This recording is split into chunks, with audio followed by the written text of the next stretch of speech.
Balandi à micro du pasteur Bobo, partout où vous êtes, à travers le monde, pour ceux qui ont tous les États-Unis d'Amérique, États-Unis de la Greensboro, ou Bishop Patrick Bobo, parce que 15e anniversaire, l'église Change des Nations, et puis concert Don Moon, tous les Baïmbi Makassi, Don Moon, Moïmbi Makassi, des renommées internationales, mais tous ceux qui payent, tous les gâteaux. Oui, gâteau, frère, gâteau. Boyibi, dans la hébité de la Kinshasa, à Melata vers Maï, sur hébité, Melata vers Maï, surtout hébité, gâteau à Bouja, Kinshasa, avec Boyibi Gaga, dans style Michael Jackson, mais à commander l'Amérique, à fond dans l'Amérique, et puis Nzamba Bengaï, bonne nouvelle, Nzamba Bengaï, à comment on sait Nzamba, il est pas avec qui, Bayembaki, Podium Moko, Nadon Moun, Tobangaki. Mais tu sais pas qui to banga qui t'a donné monde mais t'as trouvé qui mongo ya friga to tu demandes ba bishop ba pasteur et ambia Dallas tu demandes ba bishop patin bobo ba qui belé tu dis oui bende lambo le psoko mais sur n'a pas avec sur le pso au bobaga mon koni de essayer pas la ka tu peux s'y monter et puis ambia qui toko a comment sur kimia mbote friga to mbote papa pasteur Bobo mbote na bande kono so bazolanda biso na à travers le monde mbote na bino nyonso bon mon frère biso te bien que moi au bunga nzuga en Amérique et c'est nani au comme en Amérique bon ngana yaki na Amérique pour na kosala album puisque nazaki toujours na monde musique na biso ya oye to benga musique mondaine musique mondaine wana alors na kosala album moko world music adat na ngonga wana na 97 alors na komi na préparé album et tout ça là mais nzama zo benga na zo kima bato bazo yano bazo proposer nga biloko ebele ano yaka tozana séminaire moko bazo luka mutu akota na séminaire akoma pasteur tout ça menga na zo pasteur ndé ngaza artiste musicien tout ça na zo kima nzambe et wana ezaki kaka premier signe signe liboso mais à travers toute ma vie bato baza koya nzambe aza kosala nga et puis ndenge nazo relation na nga na ye donc ezalaki vraiment ekomaki difficile puisque aseraki bapoint nyonso tu asere babouton nyonso tu mpo nakoandi m'appelle puisque naza kokimango naza toujours kosa koluka kogarde vie na nga wana ya kala et koservir kosala musique mais nzambe azalaki na plan mosusu donc c'est ce qui est ezwaki moi temps pour nga nandi m'appelle wana parce que je me voyais pas dans le ministère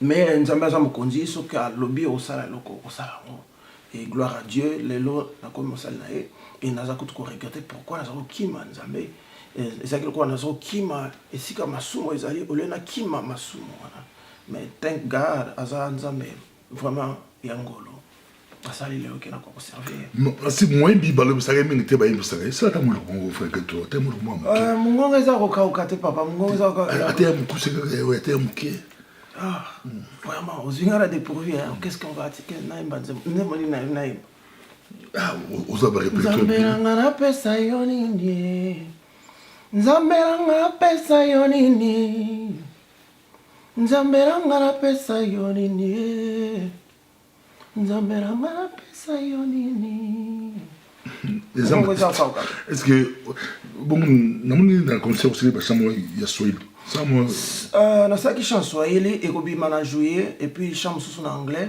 pour kozala ma message un peu plus large na audience moko un peu plus large que ya biso moko kaka tamoni yo maîtrise anglais donc osali ba chant en anglais ba chant en swahili stratégie toucher mokili toucher le plus large bateau possible pour passer message puisque la musique tout ça le plus important c'est la musique tout ça mais c'est le passer message et passer l'onction qui est là et toucher bato nzambe pour bato ba bongwama ba baza déjà bongwama ba bongisa bizale na bango ba marcher vers la perfection puisque Dieu nous dit soyez parfaits comme votre Père céleste est parfait donc perfectionner et yaka beauté avec la pratique et puis il y a kapeli susu il faut participer koyeba koyoka kolanda liloba nzambe kokola liloba nzambe et liloba nzambe yango biso to véhicule on a banzembo po bato nyonso bayaka na église te mais soki bayoki liloba wana ya nzambe ozo véhicule nzembo et édifier bango kaka ndenge moko lokola prédicateur lokola bino pasteur oza côté so biso tozosala yango mais à travers koyemba ça te chamo ya Swahili mongongo eza mabe makasi eloko na kosala bato bakoyoka extrait on appelle ça extrait parce que voix kaoki to yembe mingi ba préparation moko monaki et pour voir vraiment ebongi mais et retirer la extrait il y a tout ça na concert et puis non tindela osusu ba pona bango ba yoka extrême so parce que voix vraiment za mabe biso ba yembe tout ça quoi ba jouer moko ba jouer so ba beti au mona ka so beta bien mais na so bo fungoli sapato ya Messi bon mona ba band kuna ba kanga ba band ba sapato ya Ronaldo so ba folongoli okomona ba band ba ni pour hasard tout le temps na kati ko utiliser so c'est un peu ça voix ça cassé frikato bino bout na musique mo kidi boye kat na kolo na question na kutu na yo elo ni biso na musique ya nzambe to kosala poto améliorer bino bozo l'expérience bout na côté ya mo kidi boye kat na kolo baso na ba musique ba otala ba musique chrétien bidi baso na ba pasteur elo to kosala to améliorer musique ya nzambe en tout cas first thing eloko liboso ekosala nzambe abengi yo musique wana ezaka te ozobeta kaka loko ya musique loyinge tout ça eza ndenge moko te ya musique ya mokili biso toza à comptabilité toza na nzambe akozwa biso akojuge biso liboso la Bible nous dit akobanda jugement na ndako donc na biso na église bato oyo ya église nde akojuge biso liboso toza na excuse moko te ya koyekola liloba nzambe te avant kobima opesana oyeba yo moto okosala musique ya nzambe get kota na kati ya liloba nzambe kota na kati ya nzambe malgré parce que obimisa message moko édifiant pour le peuple nzambe oyekola musique to oyekola bible bible nde message musique eza seulement plateforme mais le message c'est musique eza lokola véhicule mais le message alors, et bon, musique chrétienne, il faut aïe Bible, aïe parole. Il faut aïe parole, bien pour comme ça, athée à batou, ou bien l'obama kamboeza n'anzela te, il faut l'obama kamboeza n'anzela. Bon, je ne peux pas commélier. So ba commélier nzembo, mais quand même à la Bible. Aïe étudier en gros, aïe Bible. Donc, ça d'abord le message de la Bible, il faut ça y est, ça musique il faut aïe la Bible. Deuxièmement, ils allaient le comment dire. Côté style est important aussi mais style comme tel est important quand on a un niveau il y a qu'on changer qu'on varier tu vois est important qu'on évolue musique chrétienne en fait on a tiré chapeau sur le plan sonore la musique chrétienne il y a Congo évolué parce que la technologie a évolué le son comme tel la qualité du son c'est bon ça plus non bon ça plus maintenant dans les arrangements et les harmonisations ça c'est une autre histoire mais la qualité du son a évolué partout même les sons comme digital comme on a accès il y a montagnon mais il faut pas ça amélioration pour casser monotonie cause la kakate la vision congolaise proprement dite il faut aussi voir le monde entier. Bon, musique mais tout ça qui n'a boyimbi na podium monde dans le monde toi qui même yo ouais na son kitoko okipi besoin de studio besoin de okolo baleni na kontona qu'est-ce qui s'est passé cause la cara un peu exigeant avec soi-même qu'on dormir na ba laurier na yoté et koloba jamais ça cause jamais satisfait côté à la page avec la technologie bazo évoluer donc à peine évoluer na base de on est cause curieux on est bimisika sur le plan sonore et puis na yo moko ko yoka bato mususu o yebi déjà qui baza ko inspirer baza déjà l'expérience et pour yepele et puis vraiment qu'on s'éduquer sur ce plan là et surtout avec le Google avec la technologie we have tous un accès à il y a a lot of informations mais pourquoi dans le monde bazar exigeant humour c'est que on lit matériel à bêtise on lit tout ça qui posé avant hier atteindre directeur programme avec à travers les bilans exigeant côté matériel technique Bible a bon, vous êtes très exigeant sur beaucoup de concerts, mais pas beaucoup au Canada, Côte d'Ivoire, au Tambour, au Répété, matériel avec bien. Mais pour les chrétiens, les concerts chrétiens, il n'y a pas d'exigence. Ils ont présenté. Il y a beaucoup plus côté côté technique. On dirait qu'il y a la technologie, mais c'est la honte. Il faut pas ça langue, c'est important pour la musique, il faut pas ça langue. Et la plus, et là, beaucoup de il y a nyonso. Parce que ce qu'on ozui le banzambe, ozui sikawa, au tikali à la page, et puis on diversifie un peu le style, on diversifie la musique, mais le plus important, c'est qu'on a une intimité dans Nzambe. Parce que yo voyez mbela bato Nzambe, au tinda musique non abato bayo kalmoki, yo une intimité dans Nzambe te.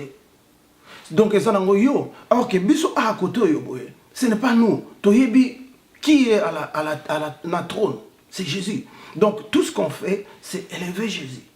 Jamais tu ça alors pour ngana bima gâteau non gâteau ça déjà côté kuna sala ki yango et asoka kufa kindengo wana lifelo suko pa kufa kindengo wana bo akufi na ye bo asala ki asala quand même mabiloko mais akufi na ye mais oyo ezaka ya seko pe oyo ndet biso to mona sala ngo book of Revelation ya Apocalypse et la biso toutes les langues, toutes les tribus, toutes les nations, ils sont en train d'adorer le Fils, l'agneau de Dieu qui a été immolé. Doit quoi adorer. C'est comme ça pour toute une éternité. Donc ce n'est pas nous qui sommes au trône, mais c'est Christ qui est au trône. So, il faut, biso musicien chrétien, il faut élever Jésus et Jésus seulement. Alors, intimité na Jésus, il faut que pour onction. Pourquoi onction est dans la musique? Pourquoi? Puisqu'il n'y a que plus moi. Il n'y a pas d'onction. Mais il faut tout comme un point que yo yembi monsieur chrétien yembi onction wana Seigneur puisque on a contact na on a intimité na a sopi onction wana on se touche peuple na e ba o baza ba maladie baza ko bika ba o baza na ba problème ba ko zo solution ngo ba msusu baza wana ba tambola pe bien mais ba côté susu na bozino na nzambe à travers onction zo bima na nzembo mais onction yo monsieur que zo vivre le kola musicien mokili. Oui, il y a une chose qu'on peut dire musicien chrétien, musicien mokili. Qu'est-ce qui fait la différence? C'est la Bible, l'intimité avec Dieu et l'onction.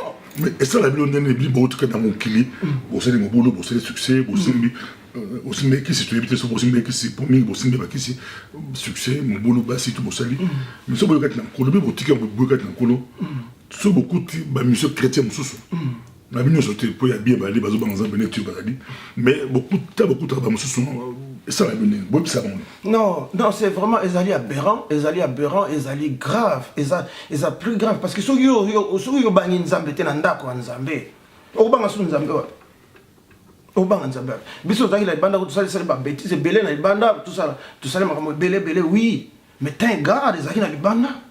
Yo yena mona kati ya soko ozala plus ya bato musu pe bakola na banka kana église bakola plan musu de bakola kana église et habitude wana kozaka na kati ya église aibi eloko musu te asali puisque les soumons sont partout akiko ko na les soumons kati na église pas bani vivre ka vivre na soumons na l'église mais même ça Dieu peut te délivrer de ça soko yé sincèrement.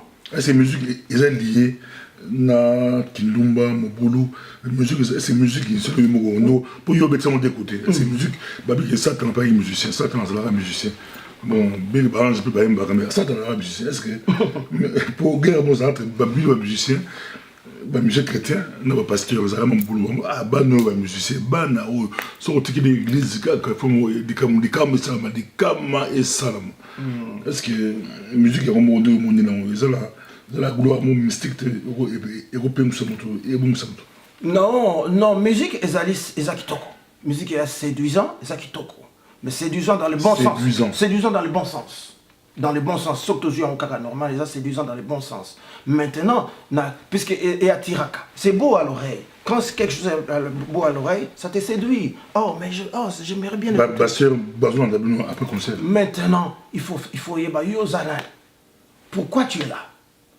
Pourquoi tu es là? Pourquoi tu es là? Pourquoi tu es là? Oh, ngai nazala danser. Bazo ya siko bien c'est vrai. Comment fait balisu anili oko kenana. Mosaya. So nanza ndo kwa nzambe te. Après église ou après concert ozokima pas ozobanga ba contact na bato. Oza timide ozobanga gloire. gloire au Tekini Nzambe. Gloire, après, comme ça, dans le kito, le corps, bon, c'est bon, moi, oui, dans sa parfaite, nga mo pena, parce que nazo vivre na mokile, dans sa parfaite, donc les soumouana na kimaka tous les jours. Les biso surtout avec nous autres, il faut qu'il m'a les soumou, puisque surtout les soumou impudicité, la Bible le bien clairement, le bi kima yango. Alors bi kima les soumou impudicité, Bible le bi kima les soumou impudicité. Alors bi non résister le diable, il fuira. Mais tant comme il les soumou impudicité, bi yo kima. Il y a un moment Joseph, tant moi si on a banni Kolan, Kosimba et Joseph fatigué belamba kimi. Pour l'année, à son battre l'onction, à son battre l'intimité dans Nzambe, à tout prix qui m'a surtout impudicité parce qu'on a un autre on a tout ça, les autres sengeli ko lamuka na ya esika, les autres sumuka. Donc tu vois, alors pour répondre à la question, oui, koyemba ezali bien, mais les sumu et affectaka.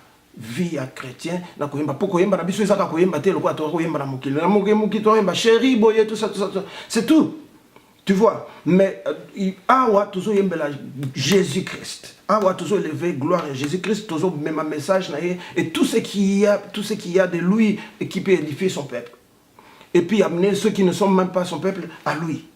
Donc toute chose change, c'est lui qui a la gloire, donc nous devons marcher comme lui et marcher avec lui. Et comme ça, on peut recevoir de lui ce qu'on peut donner aux autres. Alors, Yosofi Masumo, Okokota Kuta Contact Nending, Ola Gina Mosia Batu, ou bien Mosia Zayote, Ola Gina Elobi, les Lobi Yemba chrétien. Bon, si Okokota Contact Nanzama Nending, ou comme ça, Yona Yo, puisque nous avons coupé les soumets et ça nous souille. Et Kati Contact quoi. Oh, grâce, oui, grâce à Ezali, il faut d'abord rebondir là, on se croit, on s'en dit, on suit, on a souvent quitté. Mais ça prend du temps. Le concert, on remet en haut, on se relaté. Et si encore, comme répétitif, nous avons exposé. À côté, nous avons rejeté à paix. Bible, le en anglais, turn them to a reprobated mind. Donc, mind, moko les oyo, soutera, nzumba, fungole, mofiniko, donc, esili. Ce que nous avons mis à niveau, on a esili. Nous, on a le Nouveau Testament. Frère Gato, au quotidien, au sa théologie. Yes, sir. Karaté, aux diplôme à l'école, doctorat, aux licence, je sais pas. Doctorat en théologie. Maman pasteur. D'office quand même, doctorat. Oui, mais la ministère pastoral. Bon. Aux professeurs en théologie, aux pasteurs dans la church. Ils ont des pannes en Zambali qu'on utilise parce qu'ils appellent sous Koyemba. Donc, ils ont biloko épelé. C'est don mot là. Ministère. Frère Gato. Une chose aussi, Docteur Gato. Une chose aussi, papa pasteur Bobo, Balandi, Tika Nzambe a utilisé dans tout ce qu'il m'a donné. Parce que mon père Baki, se rappelle sur deux talents, il a utilisé des talents, il faut au colis. Tant que moni parabole à talent, on a tiré qui nous a ouais, ça talent moko. A tout nier, à qui n'a qu'un bon moment à na oya zaki na babotoli, babisi na moto, zaki na webele. So donc oyo nzamba pesi apesi nga koyemba apesi nga babilo mususu a permettre nga natanga ba classe oyo boye oyo nyonso ya kolinga kotize na capacité nyonso ya pesi nga na kosalela ngo mais toujours pour sa gloire eza bitumba eza facilité. Nous sommes tous dans les derniers jours, ils sont difficiles, très difficiles parce que ennemi aza lokola soso bakati mutu donc aza ko sauter partout ko stana ya suka. Alors, tentation est comme Makasi, Masume comme Makasi, Batouba comme trop, mais biso toza, Balanzame, soto, Fani Lanzame, église, toko duel, toko sala, toko zaïdaungonga, ils ont opportunité pour la biso. Donc, il faut seulement rester connecté, il faut être aux aguets, surtout sur le plan du soum, il faut être aux aguets. Nga viva vivia masumu sérieusement côté kuna donc naza ozagie côté na ko ngotena perdre o naza na awa lelo na la place on nazo ke na Seigneur marche nazo tambola na et donc il faut ozagie jamais qu'on a ba ko dormir na ba laurier, jamais qu'on commence ko penser que oh bon on a commis ennemi a kozonga te non il faut être ozagie comme ça ce ko jour mona ko attentif amina molimo centre comme ça on va diriger on va respirer on va le bano makam. Et c'est ma besoin de l'ex. Pourquoi? Parce que la Bible, il va nous guider. Le Saint-Esprit, Molimo Santo, il est là pour nous guider. Le Holy Spirit.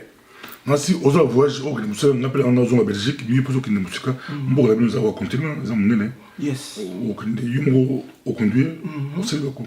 On a ça les 6 heures de route. Aller 6 heures de route. C'est un peu comme, pour beaucoup comprendre, c'est un peu comme au Bruxelles, au stade de Paris des fois. Au stade de Paris des fois, Makamboyo. Et Zamatata, tu as dit en direct dans le micro du pasteur Bobo, et ça, tu as dit dans la Belgique, mais en direct dans le micro du pasteur Bobo, tu as les États-Unis d'Amérique, tous les États-Unis d'Amérique, avec le frère Gato Bivensa.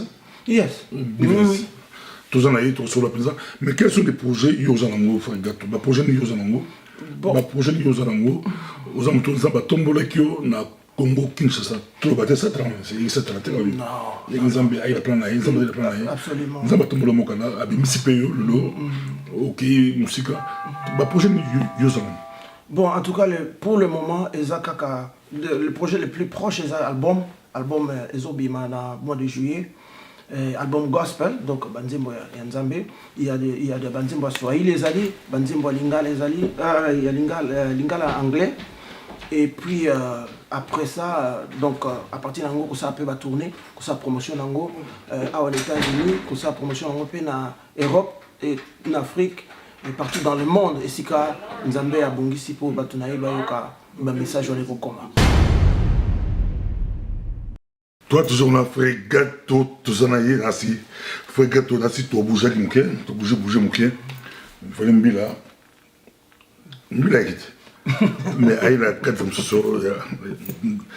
Toi, les États-Unis d'Amérique, comme sécurité, il y a vraiment sécurisé. C'est bien, écoute, oui, c'est bien que ça, oui, parce que tout ça la sécurité. Mais les autres servis peuple naïe, au lieu de ma peuple naïe. Donc, contrairement à ce qui se passe. Mais là, l'équipe, c'est plus une intervention rapide. Vraiment. Sécurisé. Tout ça, tu continues à projet, projet. Concrètement, en Afrique, le projet aux à court terme ou à long terme. Donc dès qu'il y a un bon mabimi, il faut ça tourner en Afrique.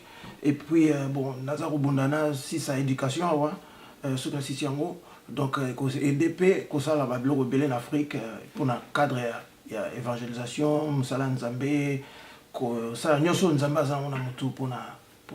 pour le peuple à travers le ministère. Est-ce que vous avez parrainé dans le cadre de l'église? Bon, on a servir Bishop Kevin Adams na Tennessee, azali américain. Maintenant, travailler et puis il formé en tant que ministre Nzambé Lelo. Donc c'est mon père spirituel. Alors, mon père spirituel, c'est lui mon père spirituel. Aza Bishop américain noir. Ouais, gloire à Dieu. Dans le modèle d'intégration, tu as commencé Nzambé, on a plus que ça,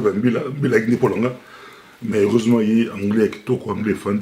Anglais, ils rappellent, il y a moi English for Africa. Nous avons English for Africa. Mais il y a un beaucoup à s'intégrer, pesant à s'intégrer. Donc, ils ramènent un beaucoup au sein d'Ensemble, il faut qu'on s'intègre. Il faut qu'on s'intègre, mais il faut balancer les choses. Il ne faut pas non plus comme étranger donc il faut balancer. Mais il faut s'intégrer pour aux effectifs, aux impact dans l'Union sur ça, parce que ce qu'on s'intégrer, c'est un peu difficile. On va tourner dans le monde anglophone, musique? Absolument.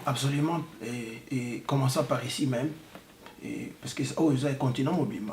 Mais oui, l'anglais, ils ont beaucoup parlé. Donc, pour la porte belé, pour message, ça message nous avait passé. Comment ils ont produit dans le monde? Nous avons produit dans le Grand Congo. Nous avons produit dans le Zambie.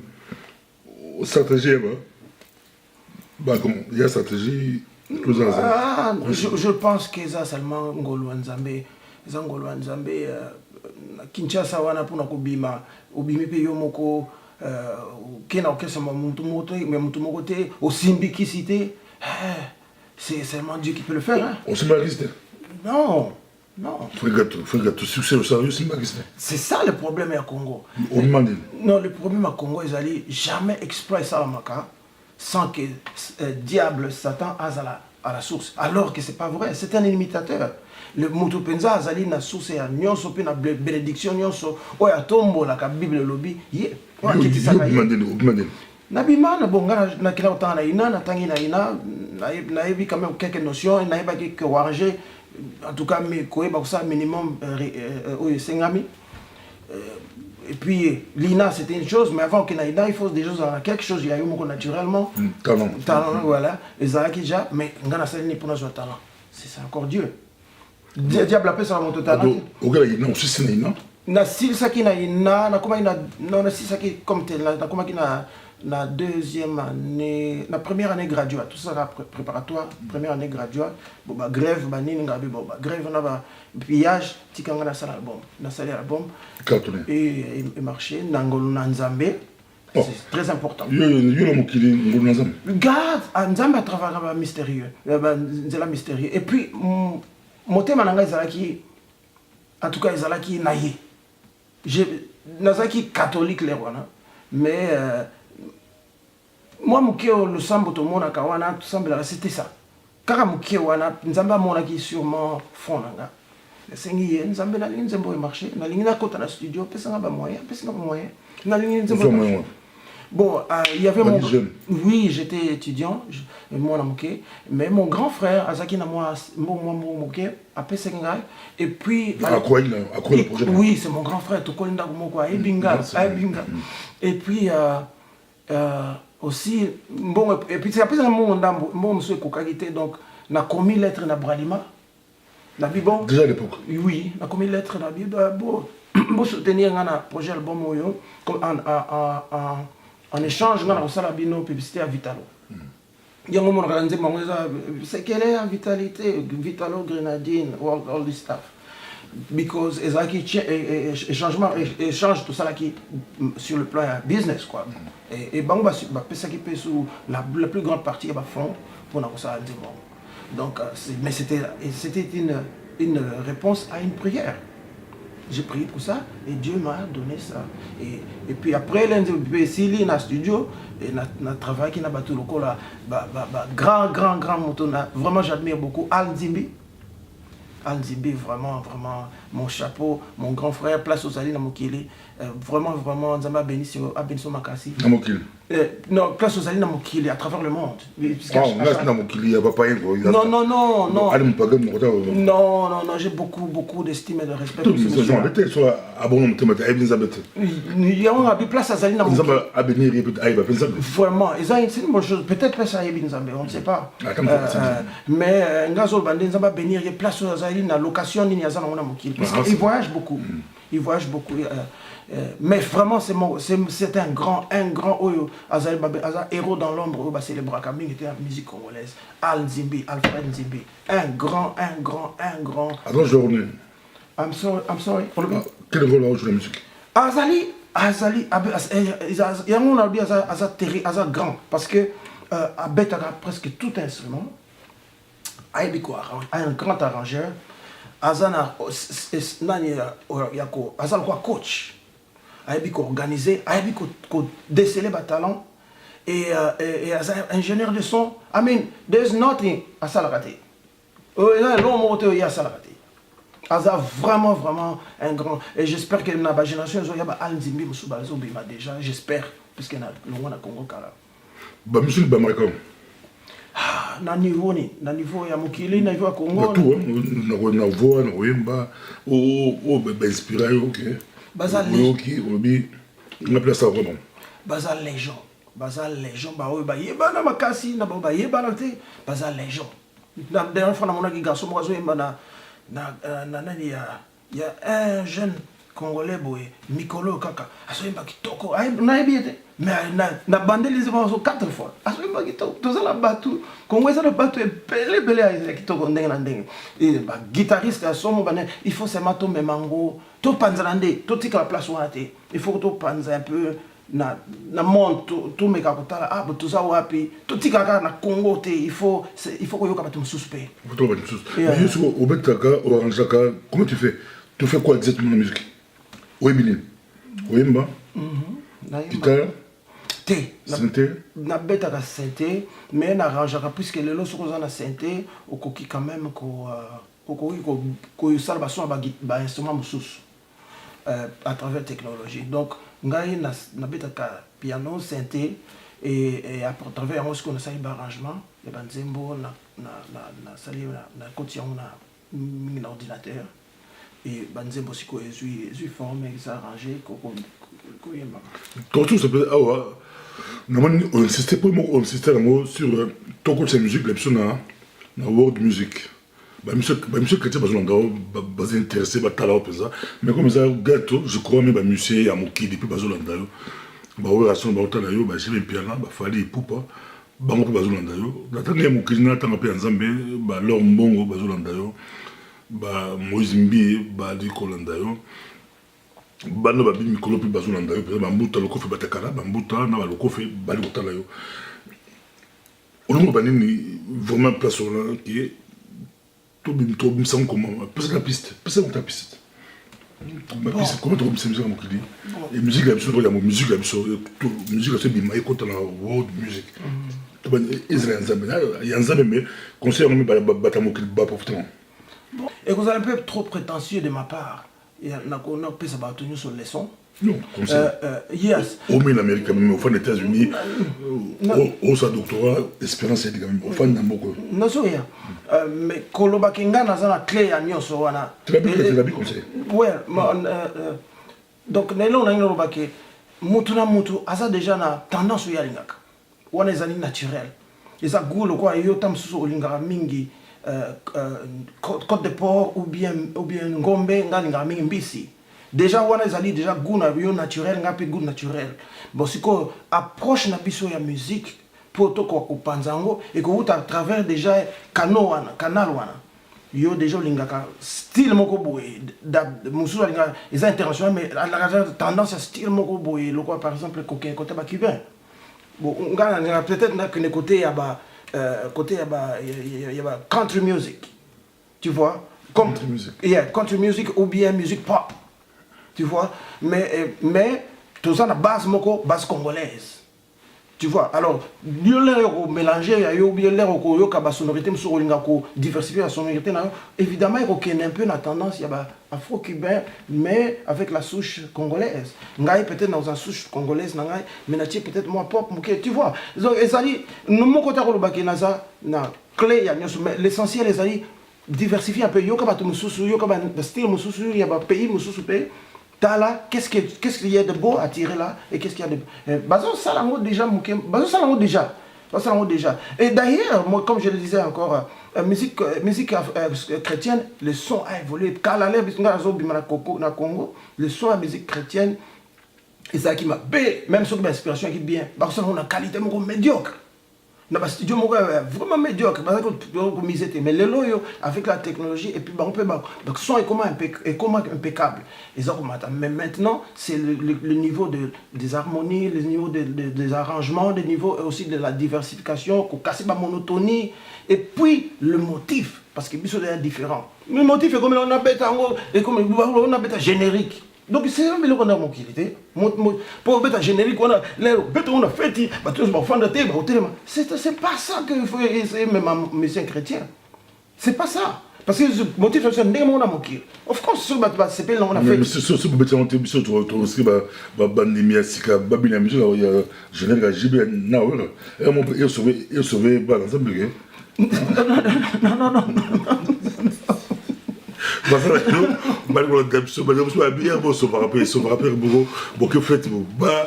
DJ avant minuit à Bini c'est minuit ba générique qui est chrétien. Kobina chrétien va s'appeler madame Kobini pe rumba Bobini pe mais chrétien. Oui, il y a Kobina ezali beaucoup ça là. Pour la fête beaucoup adorer on a fait bon mois de la fête. Comment pas bon, il y a beaucoup adoré partout, beaucoup adoré. Non, quoi adoré, beaucoup adoration Nzambe si la kate et partout. Mais sur bon louer parce que louange a beaucoup plus tendance lokola mwamba. Adoration a beaucoup plus c'est pour Dieu, c'est ce qu'il est. Mais la louange c'est ce qu'il fait pour nous. D'asseoir tout le monde la différence donc louange ça m'a bêté, il faut louer Nzambe m'a bêté, ko bêta musique ya mbango ça m'a bêté. Mais avec quel motif, avec quelles intentions et avec quelle façon de le faire. Ce qu'il faut tout ça, qui te what's the difference? Oh, ça va pour Jésus. Non, parce que acte sexuel est sans loquette. Botango loketo ya yo mwasi ezo ningana ndengona toza ko lobi ya nzambe ngaso mona ndengona mais mutu na yo za bien te OK le côté sexuel parce que l'acte sexuel et ça la magana toloté bon tolo ça non c'est fait mainly donc principalement na loketo yo zo bina d'une façon boye oza ko mema ba pensée sexuelle na mutu na nga alors que eza ko comme ça nzambe non ngai mobali nazosala kobina loketo ndenge makasi eza ko sujet ba acte sexuel na motema mwasi omona ka mais ça ça mobolo c'est pas bon bisoté to bana nzambe quand même et surtout impudicité wana mais ba to so non eza culture na biso ba congolais to bina ka mingi na loketo non soko comme chrétien il y a une telle chose qu'on appelle la culture chrétienne. La culture chrétienne, c'est la culture, c'est que la Bible nous dit de faire et d'agir. La façon là, c'est toute une culture. Alors, si vous avez une culture,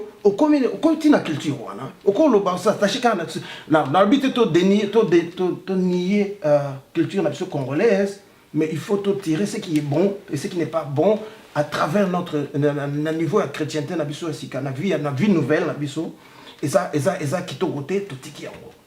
Soki kobina loketo ndenge wana okititi na scène wana pona yaya non il y a rien de yaya là-dedans il y a tout de toi c'est pas bon tout ça là yo bali côté la personne qui mbanda on sait un peu réagir tout monde na église moko na pays moko Europe et ça moi parce que sur bolandango il y a musique chrétien mo baba il a vu des prières il y a combien de monde là batuna sur la toilette sur la ligne il recommande makambo c'est pour ça il y a besoin qui a quoi ko lead d'être ko lead le champ la vie l'église mais na ba pause à profiter à mon la toilette côté non au rôle banini ba musique chrétien le pasteur musu bango pe ko banga ko bengisa bango pe bango pe ba ke ba pasteur pe ba finga absolument bango mo pe ba sérieux les retours ba pasteur a bien bazali ebele ba mbp a bien bazali ebele mais ça va conseil au ko le bali ba musu chrétien il comment so ba bengisa la ville faut atika dégâts ba benga bango musu asumba na nganda faut atika dégâts c'est triste et ça vraiment triste. Mais il faut savoir. Monsieur l'église, il faut tirer des gars. Ils sont tristes. Ils sont la pasteur, ils sont la musicien, musicien chrétien, ils sont la mondimika kana katia na laïc, ils sont la ban, ils sont na ban il y a tout bien ban. Ils ont la leadership mon côté na l'église, mon chrétien, c'est-à-dire au changer, aux né de nouveau. Et là, comment il faut y aller, les soumous ezali tout le temps là. Les soumous ezali tout le temps là, surtout les soumous impudicité, ils sont tout le temps là. Qu'est-ce qu'il faut faire? Être aux aguets, kima les soumous avec toutes tes forces. Vous avez la gloire, grand chanteur, au commis, Badbazo Langayo. Comment éviter Babengayo à Soumba Lananda? Non, il faut vraiment d'abord les soumous, ils ont ma belle, bébé savait qu'il y a une onction, aux assuns onctiontés.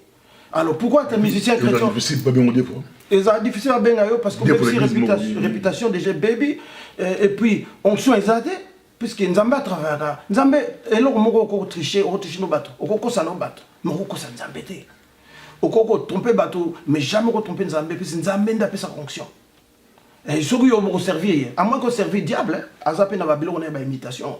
Mais ceux qui pendant Nzambe sont aux onctions wana ceux qui ont banni les soumous onction est katane et on continue à vivre les soumous comme il vit na onction longwa penza on monte travailler na écho ya onction et ça non ba écho oh ça la kala bato wakansi aux son onction te ceux qui Nzambe a sa tikayo donc il faut banguer lango aux pasteur aux pasteur mais pourquoi que nous prêcher sans onction? Comme il faut forcer tout ça pourquoi? Parce qu'il y a une chose à sauter.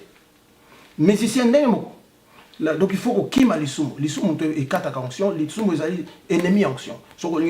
Deuxièmement, il y a une réputation. Comme mal vu partout. Troisièmement, plaisir, il y a 5 minutes et bébé sur ma pourquoi? Donc encore je dis, il faut être aux aguets. Nga ça parfait, mais ceux qui n'a tiki qu'on aux aguets. Ceux qui n'a tiki intimité dans Jésus, je suis foutu. Donc il faut être aux aguets.